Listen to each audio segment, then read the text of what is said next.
बिस्मिल्लाहिर्रहमानिर्रहीम। तमाम देखने वाले स्टूडेंट्स को प्रोफेसर इकबाल हैदर भट्टी का सलाम। हम एक्सरसाइज 3.5 का आगाज़ कर चुके हुए हैं और लास्ट लेक्चर्स में हमने क्वेश्चन नंबर 1 और 2 को डिस्कस कर लिया है। क्वेश्चन नंबर 3 को डिस्कस करने जा रहे हैं। क्वेश्चन की स्टेटमेंट ये है कि ये हमारे पास एक सिस्टम ऑफ इक्वेशन है, इसको हमने दो तरीक़ों से हल करना है। एक, इसको जो है ना हमने एचलॉन फॉर्म की मदद से हल करना है और दूसरा रेड्यूस एचलॉन फॉर्म की मदद से हल करना है। यानी ये एक सवाल को दो तरीक़ों से करना है। एचलॉन फॉर्म क्या है, रेड्यूस एचलॉन फॉर्म क्या है, ये हम इससे पहले डिस्कस कर चुके हैं। उसके ऊपर मैंने एक स्पेशल लेक्चर आपको दिया था और आज मज़ीद जब मैं क्वेश्चन को सॉल्व करूंगा तो मज़ीद आपके कंसेप्ट जो हैं वो एचलॉन फॉर्म और रेड्यूस एचलॉन फॉर्म के क्लियर होंगे। अब इसके अंदर एक नई चीज स्टेटमेंट के अंदर आप देखें तो ऑगमेंटेड का लफ्ज यूज किया उसने, ऑगमेंटेड मैट्रिक्स। ऑगमेंटेड मैट्रिक्स क्या होता है, पहले तो मैं आपको यह बताता हूं। ए मैट्रिक्स तो आप लोग जानते हैं किसके बराबर होता है। ये जो कोएफिशिएंट्स हैं, इन कोएफिशिएंट्स का जो मैट्रिक्स है, that matrix is called as matrix A. ये जो कोएफिशिएंट्स हैं 2 3 1 और इधर क्या आ गया 5 -4 और -3, ये आ गया मैट्रिक्स ए। और अगर मैट्रिक्स ए के साथ आप बी के भी कोऑर्डिनेट लिखते हैं, ये देखें ये बी के है ना, ये मैट्रिक्स बी होता है, दिस इज मैट्रिक्स बी, तो इसके भी एलिमेंट साथ ही लिख दें -1 1 1। तो ये पहले ए था, यहां पे ये छोटा सा आ गया ए बी। तो ये वाला जो मैट्रिक्स है, इस मैट्रिक्स को हम कहते हैं कि ये ऑगमेंटेड मैट्रिक्स है। अब हमने इसकी बनानी है पहले एचलॉन फॉर्म। एचलॉन फॉर्म बनाएंगे, उससे हल करके तो हम x1 x2 और x3 की वैल्यूज को कैलकुलेट करेंगे। तरीकाकार क्या है कि ये पहला नॉन जीरो एलिमेंट 1 है। अब इसके नीचे हमें 0 0 बनाने हैं। 0 0 बनाने के लिए रो ऑपरेशंस का इस्तेमाल करेंगे, जिसकी कि अब हमारी अच्छी खासी प्रैक्टिस हो चुकी है। हमने इनवर्स निकालने में रो ऑपरेशंस का इस्तेमाल किया, रैंक निकालने के अंदर रो ऑपरेशन का इस्तेमाल किया, तो वहां पे हमारी प्रैक्टिस हो चुकी है। तो इसलिए अब देखिए यहां पे 0 लाने के लिए मुझे क्या करना पड़ेगा, R2 - 2 टाइम ऑफ R1, और यहां पे 0 लाने के लिए R3 - 3 टाइम ऑफ R1, ये वाला स्टेप परफॉर्म करना पड़ेगा।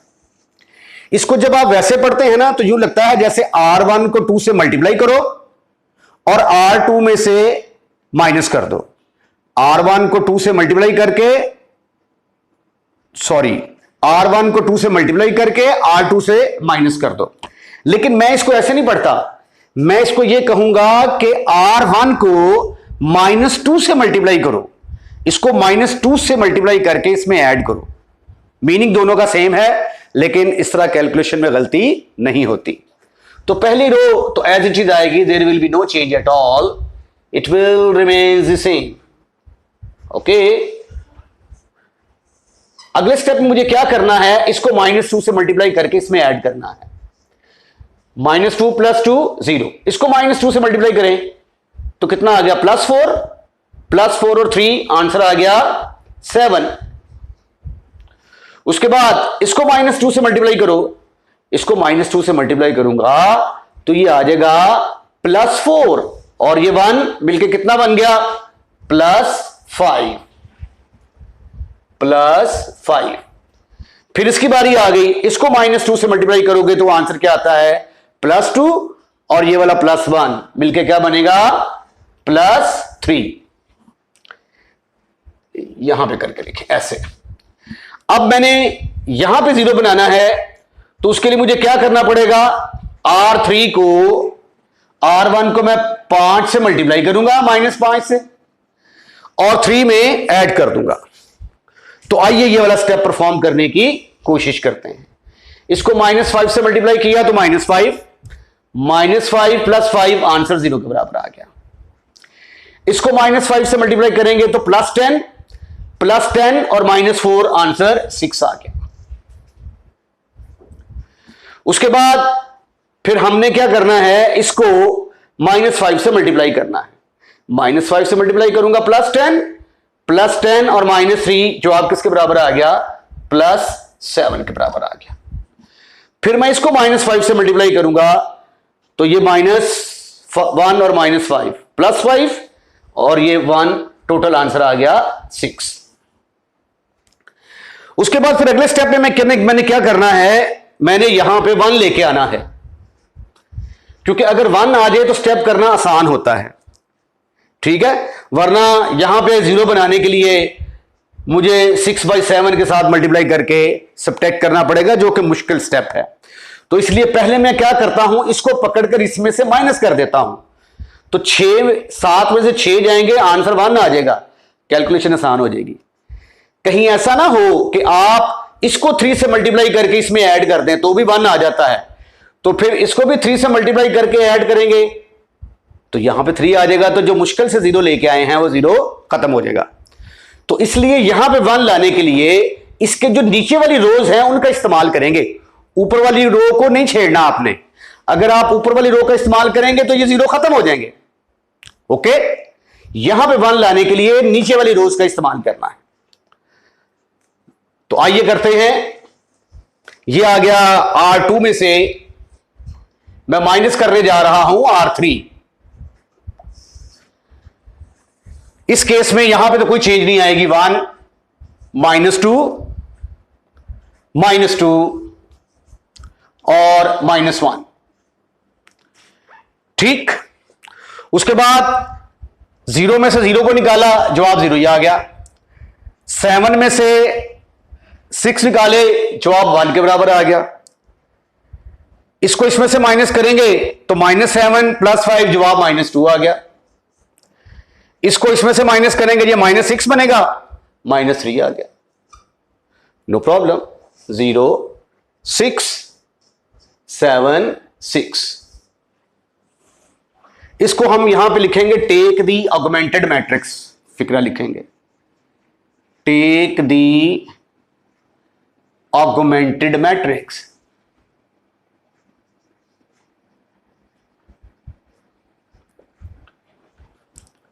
फिर यहां पे लिखेंगे we convert it into echelon form. Echelon form में कन्वर्ट करेंगे। लो जी, यहां पे 1 आ चुका है। अब 1 आ चुका है, इसके नीचे 0 बनाना है, ऊपर नहीं। एचलॉन फॉर्म में क्या होता है, नीचे 0 बनाना होता है। अब यहां पे 0 बनाने के लिए मुझे क्या करना पड़ेगा, R3 में से 6 टाइम ऑफ R2 माइनस करना पड़ेगा। 1 -2 -2 -1। उसके बाद फिर ये आ जाएगा 0 1 -2 -3। इसको -6 से मल्टीप्लाई करेंगे तो 0 ही रहेगा। इसको -6 से मल्टीप्लाई करेंगे, -6 + 6, आंसर इज 0। इसको -6 से मल्टीप्लाई करेंगे तो क्या जवाब आता है, +12 + 7 19। इसको -6 से मल्टीप्लाई करेंगे तो क्या आंसर आता है, 18 + 6 24, राइट। उसके बाद अगर आपका दिल करे तो इसको 19 पर डिवाइड कर दें, अगर आपका दिल ना करे तो 19 पर डिवाइड ना करें, ठीक है। 1/19 R3 1 -2 -2 -1 0 1 -2 -3 0 0 1 24/19। ठीक ठीक ठीक ठीक ठीक ठीक ठीक ठीक ठीक ठीक ठीक ठीक ठीक ठीक। जिस तरह हमने इसको मैट्रिक्स की फॉर्म में लिखा था, अब दोबारा इसको फिर इक्वेशंस की फॉर्म में लिखें। तो ये किसका कोएफिशिएंट था, x1 का, -2x2 -2x3 = -1। उसके बाद ये किसके बराबर है, x2 -2x3 = -3। और क्योंकि इधर देखे ना ये 0x1 हो गया ना, इसका कोएफिशिएंट 0x1 वो लिखने की जरूरत ही नहीं है। ये फिर आएगा 0x1 plus 0x2 1 into x3 is equal to 24/19। तो यहां से हमें x3 की वैल्यू मिल गई जी। अब ये x3 की वैल्यू जो है ये हम उठाकर इक्वेशन नंबर 2 के अंदर पुट करेंगे तो वहां से हमें x2 मिल जाएगा।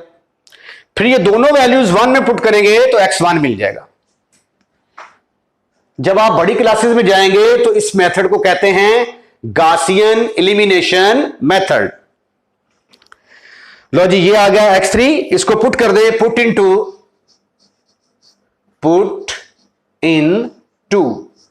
टू के अंदर पुट करें तो x2 माइनस 2 इंटू x3 की जगह पे आ गया 24 divided by 19 is equal to -3। तो x2 बराबर आ गया, ये बनेगा उधर जाके 48 डिवाइडेड बाई 19 -3। 48 19 को 3 से मल्टीप्लाई करेंगे 57 आंसर आता है, डिवाइडेड बाई 19 तो 48 ये आ गया -9 डिवाइडेड बाई 19, x2 की वैल्यू आ गई। पुट x2 x1 इन नंबर 1। अब यहां से मुझे x1 की वैल्यू मिलेगी, x1 is equal to -2 into x2 की जगह पे आ गया ओहो -2 इंटू -9/19 आएगा। -2 इंटू x3 की जगह पे 24 divided by 19 is equal to -1। ये पुट x2 और हमने x3 की वैल्यू निकाली है, x2 और x3 को उठाकर 1 के अंदर पुट करेंगे तो ये आ गया x1 plus 9 2s are 18/19 minus 48/19 is equal to 1। x1 is equal to 1 minus, ये उधर जाके प्लस हो जाएगा 48 वाला तो, और ये माइनस, इसका मैंने यहां पे सॉरी -1 आएगा और यहां पे भी -1 आएगा। इसका एलसीएम मैंने लिया ना तो वो आ गया 19, तो -19 प्लस 48 -18। अब 48 में से 18 गए तो बाकी रह गए 30 में से 19 गए तो बाकी रह गए 11/19। ये मेरे पास x1 की वैल्यू आ गई और x2 मैंने निकाला था -9/19 और x3 मैंने निकाला था 24/19। तो इक्वेशन को सॉल्व करने का मतलब क्या होता है कि वेरिएबल्स की वैल्यूज आपने निकालनी है, तो वो वेरिएबल्स की वैल्यूज मैंने निकाल ली हैं। इस मेथड का एक और नाम भी है, आप बड़ी क्लासेस में जाके पढ़ेंगे, Gaussian elimination method. Gaussian GASS Gaussian elimination method.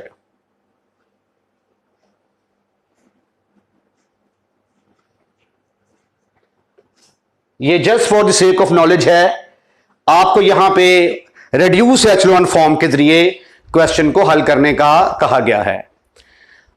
अब इसी क्वेश्चन को मैं रेड्यूस एचेलॉन फॉर्म के तरीके से हल करता हूं।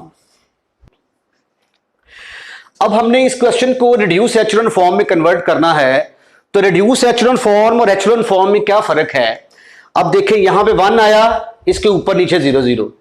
अब यहां पे 1 आया तो इसके ऊपर भी 0 होना चाहिए, नीचे भी 0 होना चाहिए, तो हम यहां पे सिर्फ 0 लेके आए हैं।